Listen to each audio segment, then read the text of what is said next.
မျက်လုံးလေးကိုမှိတ်ပြီးတော့ဝေးလေးထွက်လေးလေးကိုရှူသွင်းပေးပါငါမှရှိတဲ့မကောင်းတဲ့ energy စွမ်းရည်တွေအားလုံးကိုငါလွတ်ချလိုက်ပြီငါမလို့ခြင်းနဲ့ငါရဲ့အတိတ်ကအကြောင်းအရာတွေအားလုံးကိုငါလွတ်ချလိုက်ပြီငါမှရှိနေတဲ့ဒေါသတွေအကြောင်းတရားမကောင်းတဲ့စိတ်ခံစားချက်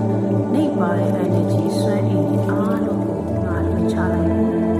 ငါရဲ့ပုံမှာအပြည့်ပြုခဲ့မှုတွေအားလုံးကိုငါဟာလုံးဝ